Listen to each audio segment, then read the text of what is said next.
ഈ പ്രണയം എന്നത് ഒരു പ്രത്യേക വികാരമാണ് അല്ലെ? ഏതൊരുവനിലും ഒരു പ്രത്യേക സന്തോഷമുണ്ടാക്കുന്ന വികാരം, ഏതൊരുവനിലും ഇല്ലാത്ത സൗന്ദര്യം ഉണ്ടാക്കുന്ന ഒരു വികാരം.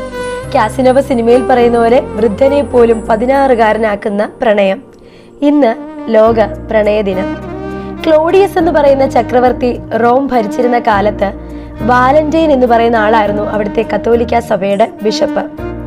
അപ്പൊ ഈ ക്ലോഡിയസ് ചക്രവർത്തിക്കുണ്ടല്ലോ ഈ വിവാഹത്തിനോടും വിവാഹ ബന്ധങ്ങളോടും ഒന്നും താല്പര്യമില്ലായിരുന്നു. കാരണം അദ്ദേഹത്തിന്റെ ചിന്തയില് പുരുഷന്മാരൊക്കെ വിവാഹം കഴിച്ചു കഴിഞ്ഞാൽ കുടുംബ ബന്ധങ്ങളിലേക്ക് പോയി കഴിഞ്ഞു കഴിഞ്ഞാൽ ഭരണകാര്യത്തിൽ കൂടുതൽ ഇൻവോൾവ് ആകില്ല എന്നും, മാത്രമല്ല ഇവര് യുദ്ധത്തിലൊക്കെയുള്ള അവരുടെ ശ്രദ്ധയും വീര്യവും ഒക്കെ നഷ്ടപ്പെടുമെന്ന് കരുതി അദ്ദേഹം അവിടെ വിവാഹം നിരോധിച്ചിരുന്നു.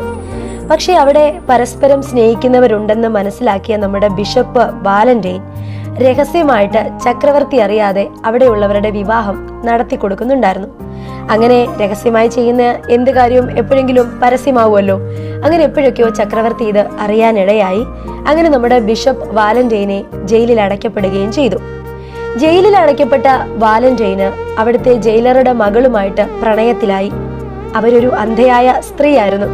ആ പ്രണയം മുന്നോട്ട് പോയി. അയാളുടെ പ്രണയത്തിന്റെ തീവ്രതയും വിശ്വാസവും ഒക്കെ കാരണം ആ പെൺകുട്ടിക്ക് തന്റെ കാഴ്ച തിരികെ ലഭിച്ചു.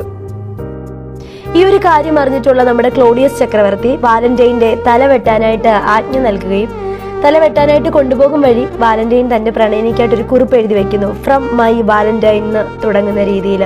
സോ തുടർന്ന് ഇങ്ങോട്ട് നമ്മൾ എല്ലാ വർഷവും ഫെബ്രുവരി 14 ഈ ഒരു വാലന്റൈൻ്റെ ഓർമ്മയ്ക്കായിട്ട് വാലന്റൈൻസ് ഡേ സെലിബ്രേറ്റ് ചെയ്യുന്നു. ഈ ദിവസം നമ്മൾ റൊമാൻസിന് വേണ്ടി, പ്രണയത്തിന് വേണ്ടി ചെലവഴിക്കുന്നു. നമുക്ക് ഇഷ്ടമുള്ള ആളുകൾ, നമ്മളെ ഇഷ്ടപ്പെടുന്നവർക്കൊക്കെ വേണ്ടിയിട്ട് സമയം ചെലവഴിക്കുക, അവർക്ക് വേണ്ടി സമ്മാനങ്ങളൊക്കെ കൊടുത്ത് പ്രണയാഭ്യർത്ഥന നടത്തിയൊക്കെ പല രീതിയിൽ സെലിബ്രേറ്റ് ചെയ്യുന്നു. എല്ലാവരുടെയും പ്രണയ സങ്കല്പങ്ങൾ ഒരുപോലെ ആവണം എന്നില്ല, പലരുടെയും വ്യത്യസ്തമാകാം.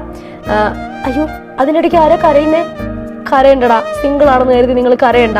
ഈ വർഷം ഇല്ലെങ്കിലും അടുത്ത വർഷം ഉറപ്പായിട്ടും പെണ്ണ് കിട്ടും, ഉറപ്പാണ്. ഓക്കെ, അപ്പോൾ എല്ലാ സിംഗിൾസിനും, റെഡി ടു മിങ്കിൾ ആയവർക്കും, കപ്പിൾസിനും, പ്രണയം എന്ന വികാരത്തെ വളരെ ആഗ്രഹത്തോടെയും ഇഷ്ടത്തോടെയും കാണുന്നവർക്കും, പ്രണയത്തെ വളരെ നൈർമല്യതയോടെ കാണുന്നവർക്കും ഹാപ്പി വാലന്റൈൻസ് ഡേ. ടാറ്റ.